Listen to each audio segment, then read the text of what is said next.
Well, first of all,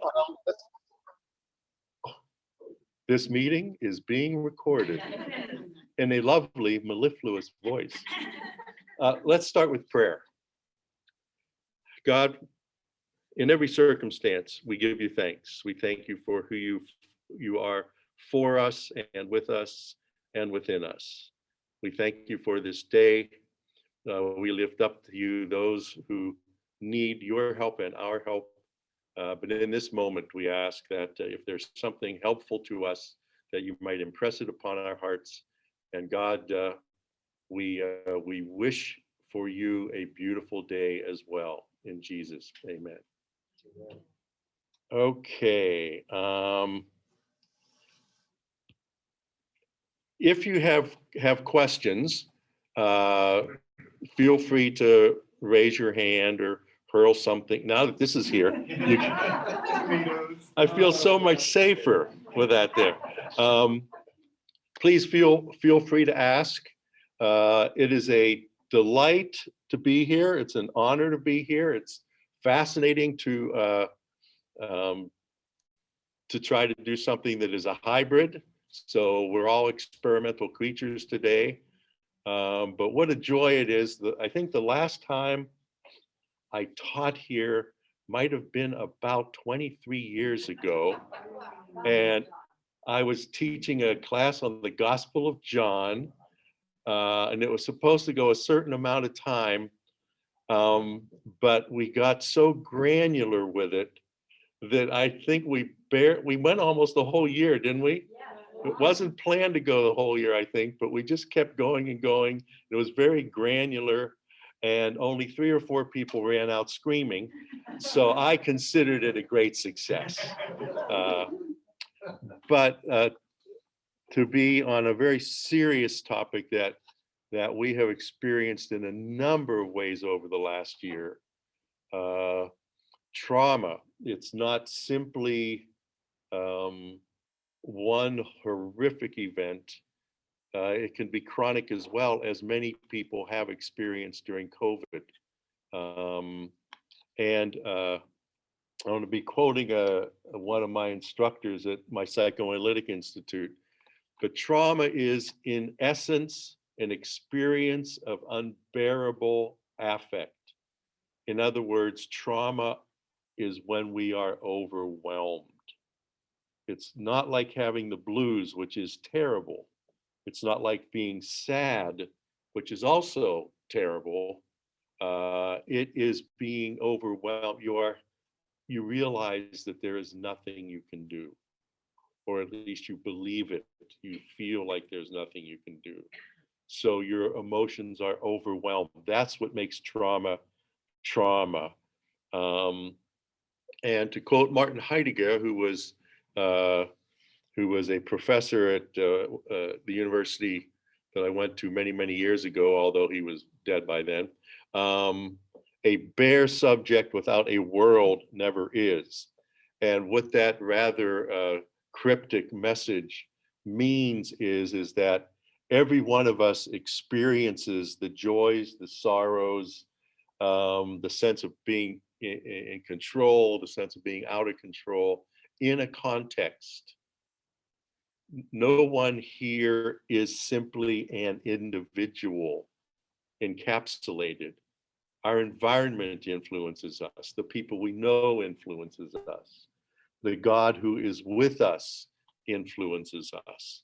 So there's never simply just me. It's always me in context. And then the final one is from Shakespeare, which I think is very, very powerful. He says, and I looked this up. Everyone is actually 2 words in Shakespeare. Well, everyone can master a grief, but he that has it. Benedict says that. And that's an important thing to remember, because when we're with someone who is either has been chronically traumatized or has been horrifically traumatized, either immediately for themselves or, for example, the shooting of that child, traumatized. You don't have to be there to be traumatized. When we are with people like that, we have to remember that it's easy for us to master their grief, but they have to do it in their own way. We can't just simply fix somebody. So I thought from Shakespeare, that was brilliant. Everyone can master grief, but he that has it. Um, so now I'm not an expert with this, but there we go. And I will quote this from Bob Stollerow, who was one of my instructors. This was after his wife died, and he was at a conference.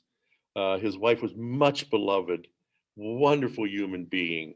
And this is what it was like for him to be traumatized. And I think it can capture the essence of it, whether it's a sudden thing as he experienced, or as some people have experienced chronically, especially over the last year. I seemed like a strange and alien being, not of this world. Others seemed so vitalized, engaged with one another in a lively manner. I can't read quite the thing on the side here, but I'll guess at what he's saying. I, in contrast, felt deadened. Oh yeah, thank you. Felt deadened and broken, a shell of the man I had once been. He talks about a gap between him and himself. It seemed as if they could not even begin to fathom my experience.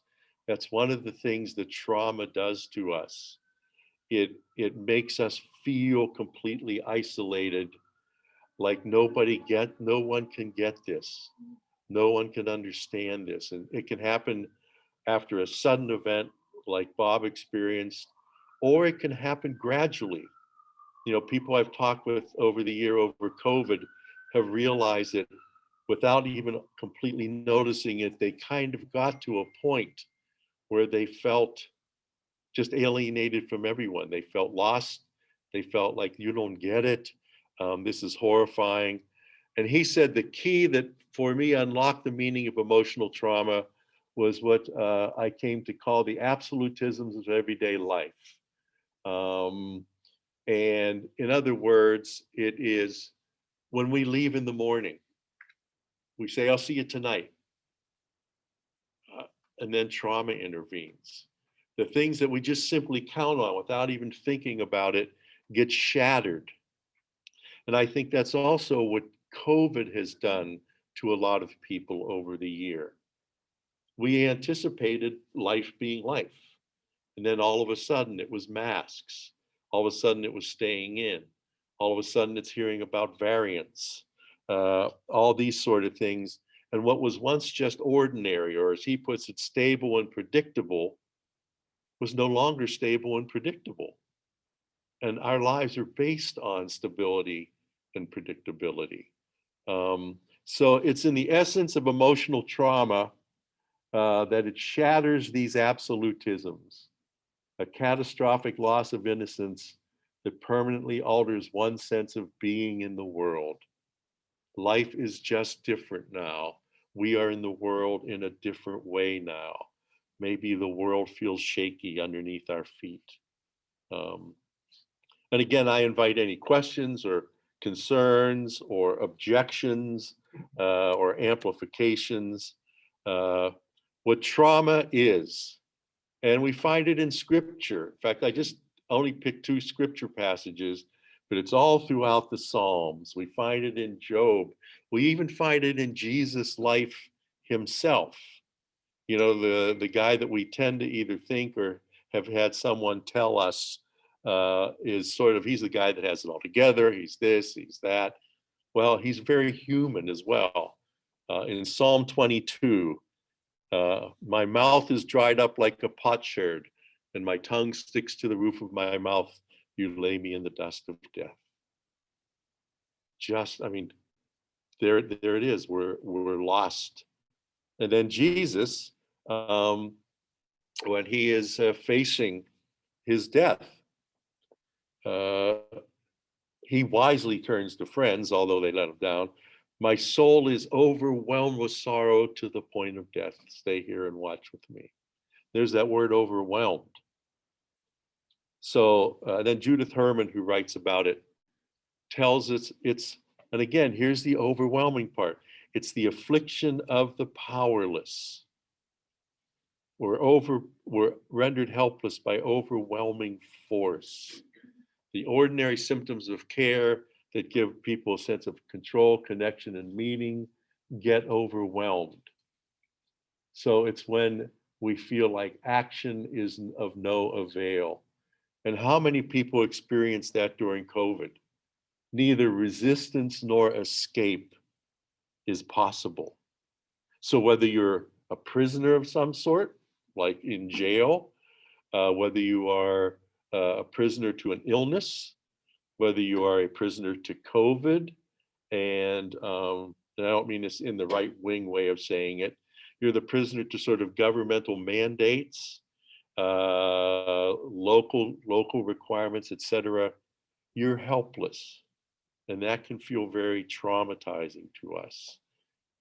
And then some Vietnam vets talk about how it wounds us in our feelings, beliefs, judgment, frame of reference, etc., etc., and how disorienting it is, and how it affects us in different ways. Some it affects it affects in many ways. Some it affects mainly in one way or another. But everybody, again, is unique in that sense. Everyone can master a grief, but he who has it. So you might cry a lot. I might get migraines. I might get migraines and cry a lot. I might just want to lie in bed. I who get up every morning and pray, unless I'm really tired, and then I just lie there in bed and pray. I might suddenly not see the point in it. I mean, what the hell, right? I pray for my friends. I ask for help through the day. And what happens? I find out my friend has COVID and is on an, intubated. I can't do what I'm supposed to do, etc. So it works in all different kinds of ways. But, and here's where it's helpful, relationships are central to healing from trauma. Trauma tends to make us feel isolated and even act isolated. Trauma, grief, and depression are a little bit similar in that the very things that help us through it are the very things that are hardest to do. When I'm just feeling overwhelmed and helpless and can't do a thing, it's harder to type that email. It's harder to make that phone call. It's harder to put on my mask and get out of the house and go do something that will vitalize me a little bit. I mean, that's one of the cruel things about both depression and trauma. It tricks you into thinking this is life. This is how life is. When it's not that. It's trauma, which is horrible. I don't want to ever underestimate that. It is horrible, but it is not life. There is still more to life than that, but it tricks you into thinking that it might be it. It affects our relationship with God. And of course, that's the hard part, because God is critical to our healing. Little advice. Any of you who are with people who are traumatized, if you're not being traumatized yourself, can be really, really hard. And it is not selfish for you to make sure that you take care of yourselves. In fact, if you still need to be altruistic, take care of yourself so that you can be a better caretaker for the trauma. Although being a human being, it's okay for you to care about yourself as well. And communities, just being here, whether it's on the Zoom community, which is way better than nothing, or whether it's being able to gather together, whether it's being able to bump elbows, that's important. Because whether you are the traumatized person who needs to talk about it, or whether you're a bunch of traumatized people who just need to get together and say, oh, that was a living hell, wasn't it? Or I just struggle, I don't know what to do. At which point you don't give advice. If you do give advice, you say, may I offer some advice? Or I heard that this helps sometimes. That's the best way in. And if the person makes an obscene gesture, then just drop it. Okay. It's very, very often a sign that they really would just rather share for a moment and be left alone. Now, warning signs of trauma-related stress. I'll run through these really quickly, and if you feel like it, those of you who are in vivo and those of you who are on Zoom, if you feel like it, raise your hand if you've experienced any of this over the last year. Because remember, trauma can be when your car gets hit, or trauma can be gradual, chronic trauma. So anybody feel like their life has been out of control? Okay. Have you had thoughts or nightmares about the event? Okay. Sleep or changes in appetite? Okay. Actually, I'm an old man and I'm thinking, this is my life most of the time. But, you know, okay. Experience anxiety or fear. Now, this is one that would be event related. This would be like if you are crossing a street, say, and get hit by a car. Or if you're coming back to church for the first time. Or if you're coming back to church for the first time. I won't make comments about the staff, but you all know what I'm thinking, don't you? Okay, but it would be, you know, like let's say you're with a friend who got hit by a car crossing the street. You come up, the light changes, you start to walk, they're standing there going like this. They're experiencing what is like post-traumatic stress moment. Being on edge, startled, or becoming overly alert. Depressed, sad, low energy. Again, here we go. Memory problems. Okay, I won't ask how many have non-stress related memory problems. Related to that, feeling scattered and unable to work, okay, or focus. Difficulty making decisions. Do we get to blame COVID for all of these? I do. I normally blame my wife, but now that we have COVID, she's off the hook for a while. And this is an important one because we do live in community. We do have friends or spouses or children or parents or whomever, feeling irritable, easily agitated, angry, and resentful. You know, it's really when we're all like that at once, that puts a lot more stresses on us. Because it's one thing if I'm having a really good day and Lynn might be having a little bit of a bad day and you know, she's a little edgy or whatever, I can either, if I'm smart, I can ignore it and go get coffee, or I can say, hey, you know, hey Rev, what's going on? You know, anything happening? But if I'm on edge and she's on edge, that's just not fun for anybody. Let's see, feeling numb or withdrawn. And here's one that probably is contextual. Feeling protective of or fearful for the safety of loved ones. And then not being, and this is also more one of an event kind of a trauma, not being able to face certain aspects of it, avoiding activities, places, or even people who remind you of the event. So if, say when you were a kid and your uncle used to beat you up or something, you might avoid older men, which would make perfect sense, even though there are many older men who are wonderful and caring and all that stuff, but you might just avoid. So these are things to watch out for, and just not to be hyper alert, but we were coming out of a year of this. a year of being out of control, a year of anxiety. The news doesn't help. We had an attempt to overthrow the government. There is, if you watch the local news, there's a shooter on the freeways these days. So there's a lot of stuff going on. And so again, don't be hyper alert, but just be aware. Am I experiencing any of this stuff? Just so that I can notice it. Like, it really is helpful to my home life for me to pay attention to whether I'm being on edge, which I'm more likely to be these days. That sort of thing.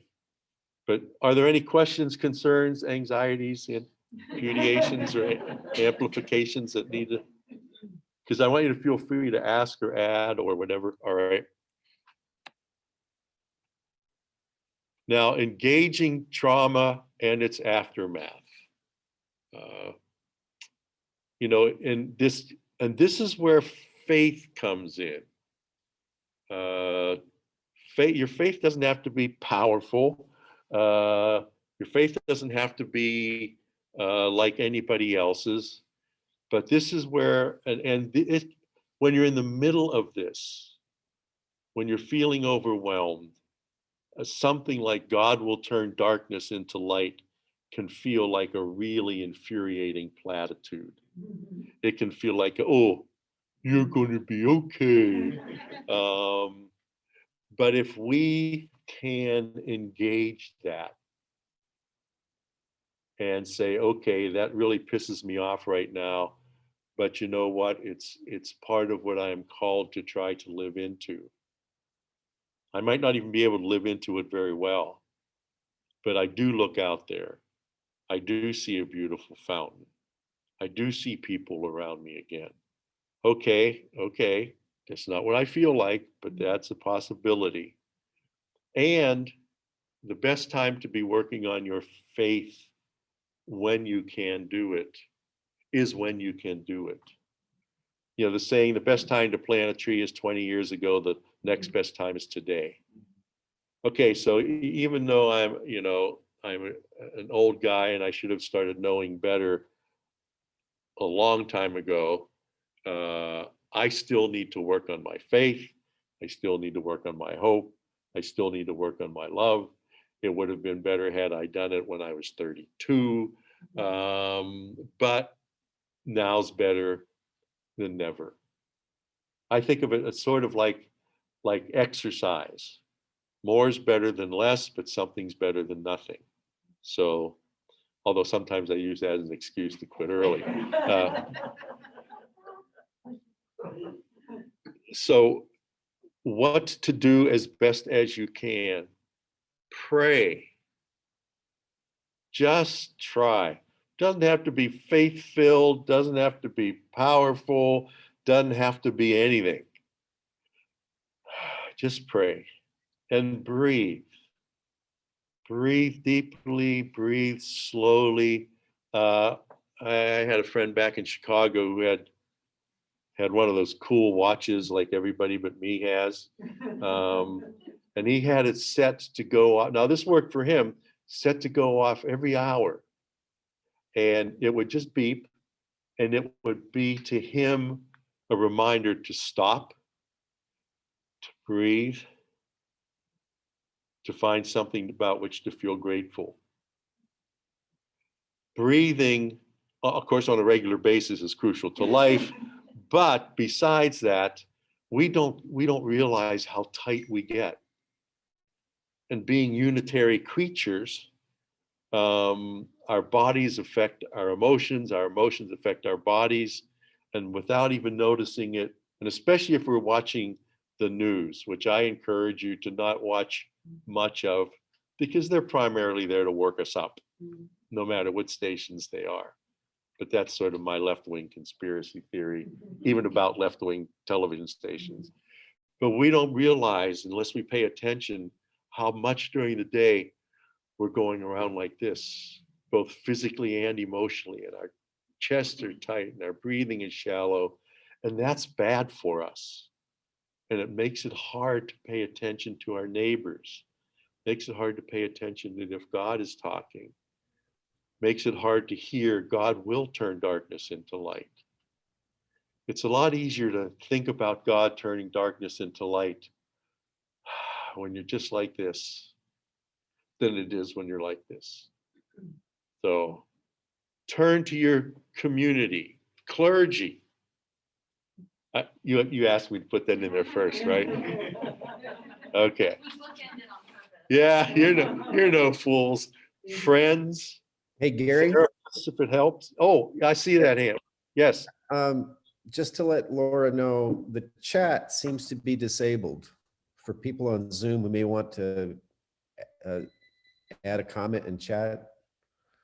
Oh, I'm getting a message here that says chat is disabled, so I don't know if it's fixable from your side or not. yep. Chat is. There it is. It's on now. Did it work? Now it's Yeah. on. Yes, good. Yes, there you are. Sweet, okay. You look good on screen. You look better on a big screen, though, I got to tell you. Okay, so turn to your community. And again, it's kind of hard to do sometimes. And stay present. Try not to run. And in a sense, turn the other cheek to the trauma, whether it's COVID. I lost a friend of 60 years just a couple months ago. The closest friend I had for 60 years. And so I read this and I said, that's bullshit. And then I said, okay, physician, heal thyself, turn the other cheek, and not as a sign of being slapped again, but as an act of acceptance of the reality and as a little bit of an act of defiance. Because back in Jesus' day, when Jesus says turn the other cheek, he's not simply saying do not respond with violence. He's also saying, okay, if you need to hit me again, because I'm bigger than that. So we can turn the other cheek in that sense. Again, none of this is easy, and part of this is why one of the very first things is to turn to community. So somebody can put their arm around you, and now that we're getting out of COVID, they can actually do it. And they can remind us to turn the other cheek, and they can turn a cheek with us. Doing stuff like this all by yourself is virtually impossible. And just get through it. Unless it helps you to think about the future, don't think about the future. Don't worry about it. And as long as your behavior is not self or other destructive, do what helps. If you are addicted to alcohol, do not have a glass of wine. If a glass of wine helps, then do that. But don't drink an entire bottle and then go wandering out into the street. As long as it's not self or other destructive, why not? So you just get through it.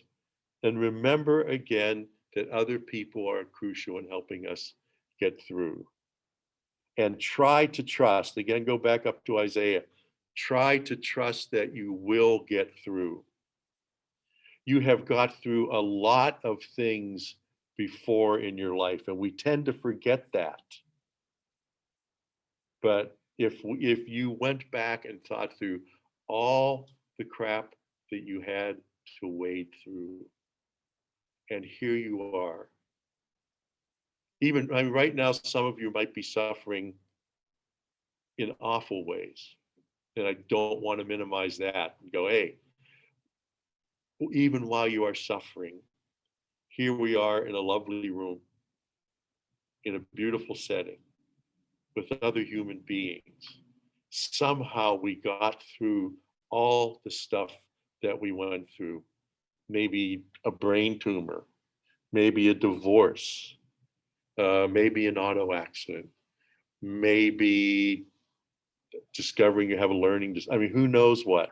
But here you are. We're clothed, we're fed, we've got through stuff before. So try to trust that you will get through it. That the essence of God is that God brings life out of death. Whether it's the final one or whether it's those little deaths that we go through. And then when you can, re-engage your faith. In writing about spirituality and post-traumatic therapy, a fellow named Ochberg, and this is important to remember, a victim's sense of spirit may be dimmed for a while. It is normal to have our experience, thoughts, that sort of thing about God affected by either chronic or sudden trauma. And the really dangerous thing, and this was said in different ways, but both by people like C.S. Lewis and by psychoanalysts, is that the real danger in some ways is not that we will begin to think there might not be a God, but rather we will think that God's bad. You know, it's having those moments where, is there a God? That's something we can struggle through, but having those moments where we begin to think God might be bad, that's really a hard thing. So as best as you can, re-engage your faith. Keep a journal, talk to friends, say you don't feel like praying, would they pray for you? Martin Luther, when his daughter died, wrote this very powerful letter to a friend of his and said that he is in such great grief and upset that he can't. Now, this is Martin Luther, the founder of Protestantism, that he can't, and former monk also, he was a priest, a monk, started Protestantism. I mean, that ain't bad. But he was so profoundly affected, he said, I cannot bring myself to pray. Would you pray for me? I see that hand. Jody entered something in the chat. Can you pull it up and read it for us, sir? How do I do that? Sorry. No apology is necessary. So if you see down here, right here where it says more, Okay. chat, there you go. Oh, thank you. All right. Looking forward says, if trauma is the affliction of the powerless, then learning ahead of time how to be powerful in potentially traumatic events, training or education, does that prevent trauma? Oh, great question. And then to exit out, you just exit out. But if you want to leave it up, you Okay, can do that too. that's fine. We're okay. Okay. Thank you very much. See what I mean? Turn to other people. Otherwise, we spend the next 20 minutes with me going, yes and no. In fact, I have a quote coming up here in just a little bit that helps me, but it will depend. So the question is, in essence, can you do things to avert trauma? I believe that ahead of time, we can do things that might minimize certain kinds of trauma, that might make certain kinds of trauma less traumatic. But all of us have vulnerable spots. I think, though, if I'm getting what the question is not just, well, sure, there are some things you can do that might help, but not absolutely, because part of trauma is getting overwhelmed. And that is that we, as I said, we pray, we work on our trust, we notice things, we remember that we got through stuff before. Now, again, that still doesn't, well, my mother-in-law at the age of like 88 was nearly killed in a horrific accident when a huge truck T-boned the car she was in. Now, we have theological differences because she's a fundamentalist, but she's a lovely human being and a woman of deep faith. And I think her deep faith, now she was traumatized. She still has some nightmares. She still wakes up every once in a while thinking about this a few years later. But I believe that the fact that she exercised her faith, the fact that she talks to her sister and sister-in-law regularly, all those things as part of her way of being in the world helped her get through this traumatic event. And I believe that it lessened the impact of the trauma. So that's why we plant the tree today. Should have planted it 20 years ago. Better to plant it today than not at all. But I don't know if that answered your question.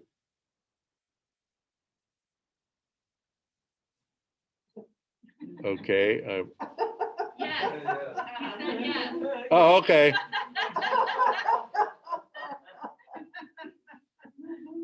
Fine. Just very quickly, here's some advice from a colleague of mine who has known a lot of trauma in his life. And he wrote this, he's a colleague now, he was a former student of mine. He goes, "So, what little I know, the Psalms are amazing tools for hurt and angry prayers at God. God validates the lament, my lament. If you've ever read the Psalms, they are great. Here, here's the psalmist, half the time is going, hey, you're great, you're God, you created the universe, you're so nice. And the other time going, hey, you're Meshuggah the deity, what's going on up there? You hurt my feelings, you're not very nice. So God can take that. That's the beauty of God. And God gets that. And the beauty of the incarnation is everything we go through, Jesus went through. Betrayal, political struggles, death itself, frustration with friends, enjoying life with friends. Remember, his followers were accused of being gluttons and wine bibbers. Now, to me, that sounds like a great life. How's that? Wouldn't that? Now, I promise you that your membership would go up if this was Brentwood Wine Bibber and Glutton Presbyterian Church. I mean, the place would be packed. Although I do remember when we were here decades ago, somebody referred to Brentwood as the piano bar church. It's the only church in town with a cover charge. So I like the reputation then and now. So he said, so the Psalms, if you read the Psalms, that's somebody who gets your lament. He does what he calls presses into Jesus. He believes that God is strong, God is good. And I love this. I don't have any idea what the hell he is doing, and it makes no sense to me, but I do trust him.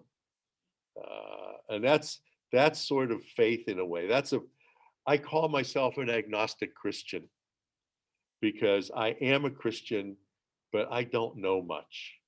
And I can't know much. God is God. That's why it's called faith and not mathematics. Reflecting on the suffering of Jesus. If we stop making Jesus woo, and remember that Jesus is also this, a piece of meat, a beating heart, emotions, weeping, rejoicing, etc. So he gets it. So he's suffering with us. Asking the question when we can, Jesus, how are you in this? Looking for Jesus in it. Do you know what the Jesus prayer is? The Jesus prayer is, it's used a lot in the Orthodox Church. It's, Lord Jesus Christ, Son of God, have mercy on me, a sinner. Lord, and a lot of Orthodox just repeat that, and it's very calming. Lord Jesus Christ, Son of God, have mercy on me, a sinner. Meeting with key people who walk the road with me, his counselors, friends, etc. He says, so it's nothing you don't know. And I think he's right. I mean, at the risk of saying, then why the heck am I sitting here listening to this guy? Most of us know already how to do it and what needs to be done. The hard part is actually doing it. And this is what helps me.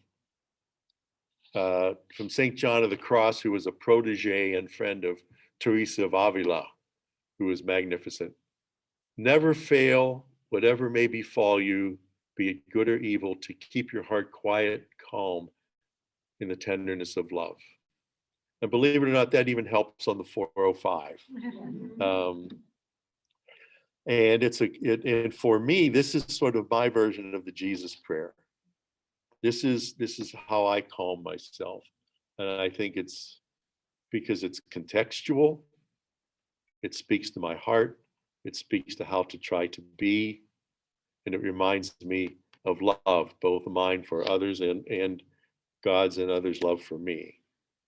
So I'm going to have a handout.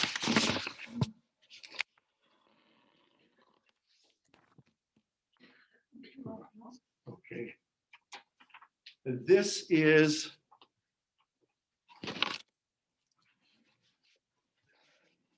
something I have some friends that I wrote this up a number of years ago, and I have some friends who, now back when they had landlines, I had some friends who used to keep it by the landline because they said, you know, I'll never, oh, are we out of them?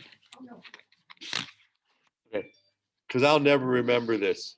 Paul Tillich, great liberal theologian of the last century, said the first duty of love is to listen.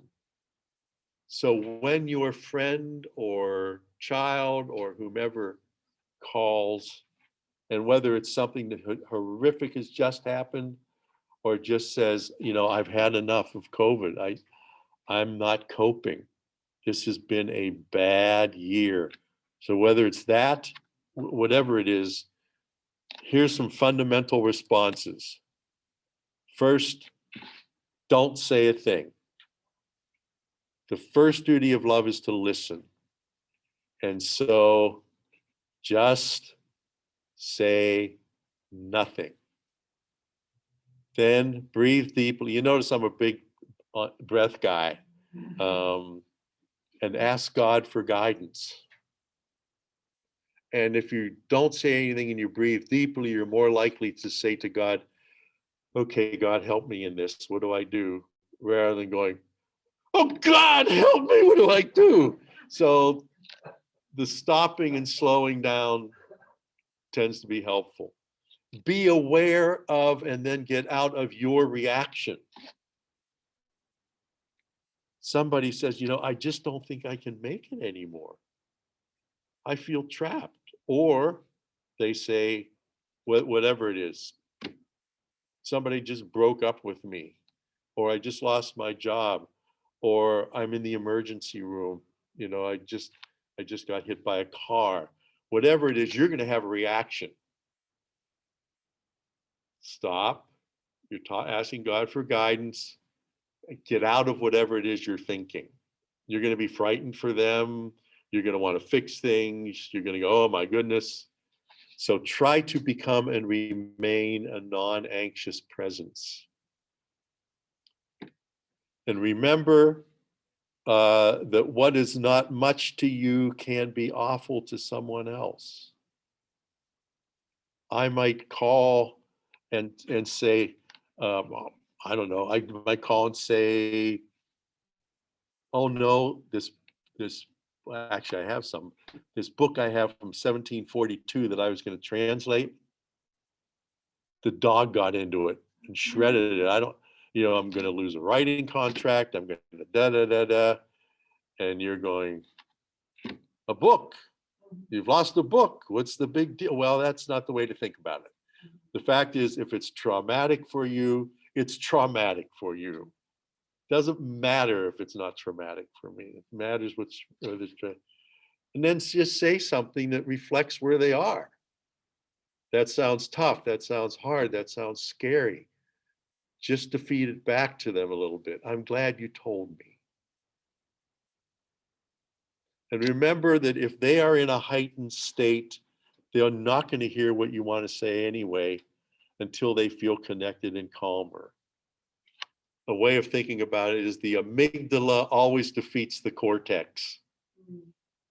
Your lizard brain, the fight or flight, freeze or flop reaction, is always more powerful than your prefrontal cortex, which is your executive function. If I am frightened, or I am really angry, or I am just whatever, you can say whatever you want. And all I'm going to hear is blah, blah, blah, blah, blah, Gary, blah, blah, blah, blah, blah, until you breathe, stay calm, be with me, and I can calm down a little bit. Ask if there's anything you can do. They might not know. They don't have to know. You can suggest a few things perhaps, but don't insist on them. Don't overwhelm them already overwhelmed with your desire to be helpful. And then if you do make an offer, either be ready to back it up or brainstorm. Like if somebody says, I just need blank. If you can do it because you've offered to help, right? If you can't do it, then say, okay, let's figure out how we can get that done for you. But do only what you're asked to do. Otherwise, you disempower them. And feeling empowered is an important way through trauma. Do only what helps the person cope. And do only what you can do willingly and with a good conscience. We'll go back to the alcoholic thing. If a person's addicted to alcohol and they say, I don't care, I just, you know what would get me through is just a nice bourbon. Now, I couldn't do that willingly, and I couldn't do that with a good conscience, and I wouldn't do it. You can do only what you can do willingly and with a good conscience. And maybe do nothing at all. Tell them you need to get some advice. And then ask if they want to get together again or talk or whatever. Ask if they would like you to pray with them, and then go get some advice. But never do things like, you what? Or I'm on my way right now. They may not need you right now. Or, oh, it's not really all that bad. Or you don't really feel that way. Or those sorts of things. So that's just sort of a little guideline for helping people through trauma when your friends call or come over or whatever. But it's also something you can try to do for yourself. It works with you as well. Do we have time to do trauma in children? 10 minutes. Do you want to do trauma in children, or is that not that applicable right now? Yeah, I'd love to. Okay. Never lie to a child. Never. Do not lie, but be appropriate. Otherwise, you do what's called mystification. R.D. Laing wrote a book called The Divided Self, and the example he uses of a child who walks in and sees that his uncle has hung himself. And of course, this is pretty traumatic. Now, in the COVID case, a child could be scary about, we're never going to be able to go out of the house again, or whatever it would be. But never lie to it, but be appropriate. You don't want to say to the child, in like R.D. Laing's example, you wouldn't want to say, oh yeah, Uncle Fred was really depressed. You know how you feel bad sometimes? Well, he felt really, really bad. And yeah, he was hanging there, and ooh, I don't know if it broke his neck or if he just suffocated or what.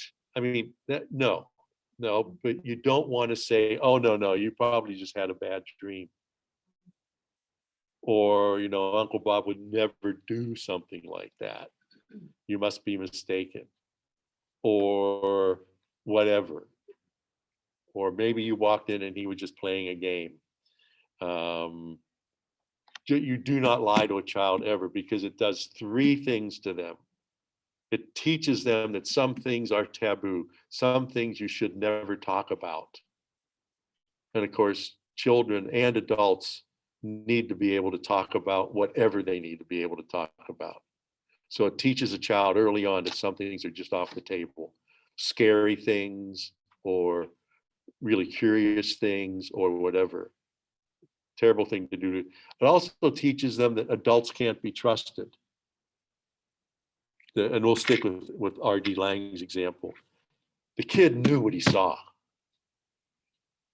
but the authority figures in his life are telling him you didn't really see that. So he has two choices. Either I can't trust my parents because I know they're lying to me about it. I know what I saw. Or it teaches them they can't trust themselves. Because see, if I come in and I tell you this horrible thing, you say, oh no, that was just a dream, or that really didn't happen, or Uncle Bob was just playing, or whatever. I either can't believe you anymore, which puts me at great risk. I mean, you're my safety. You're my parents. So either it means I can't trust you, which is awful, or it means I can't trust myself. I have to believe that now I didn't really see what I saw. So I'm not trustworthy. So that's why you never lie to a child. You speak to them appropriately about things, but you don't ever lie to them. And this is something you do with children, but I think it helps us as well. Again, you pray, whether it's something horrible happened to Jimmy at school, or whether it's we're never going to be allowed to leave the house, are we? Or I miss my friends and I'll never see them again and I feel like crying all the time, or whatever it is. You pray, you focus on them. Well, what have you heard about masks? What have you heard about never being able to go out of the house again? What have you heard about? Or if it's an event, well, what did you hear about what happened to the kid in 6th grade? And because ask them about it, because they're going to hear stuff anyway. So get rid of rumors. You want to know what they're thinking. Remember that they take cues from you. Reassure them. Now, I don't know about you, but I don't always like flying. And if we hit bumpy weather, first thing I do is look at a flight attendant. Because if they're calm, even if they're lying, I feel better. If I see a flight attendant going, ah, then that's it. Game over. Just give me 32 Xanax and I'll just try to sleep through it.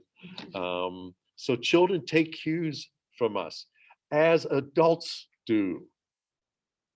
Assure them that their feelings are okay and normal. Children, like adults, react idiosyncratically. Because again, what might be a trauma to one person isn't to another. Sometimes motorcycle driver, put their motorcycle down, they'll get up, they'll look at their bike, they go, rats, the bike's ruined. Walk away and be fine. Somebody else will do the same thing. They'll never get on a bike again. It's just different for different, and people react differently. So make sure that you're normal. Your feelings are perfectly normal. It's fine to have these feelings. Now let's see what we can do. Limit media access. I would encourage you to do that now too, by the way. Maintain a routine. Don't be surprised by unusual regressive behavior or emotions. Kids will sometimes start to wet the bed. Adults will revert to earlier coping mechanisms in life. Adults end up throwing their versions of tantrums. Adults will end up doing their version of going to their room and crying. adults will revert to their version of sucking their thumbs. We do the exact same stuff. So don't be surprised by regressive behavior. We all go back to earlier things. Spend a longer time tucking them in. They might need, or you might need, the door open, a night light, that sort of thing. Nutrition, 3 minutes, exercise, sleep, all these things that you see up there works with us too. Do it for other adults, do it for ourselves. And then we will finish with, again, never fail, whatever may befall you, be it good or evil. Keep your heart quiet and calm in the tenderness of love. Voila. Yay. Okay. So next week, I'm back again to talk about forgiveness and to beg forgiveness for what I have inflicted on you this morning.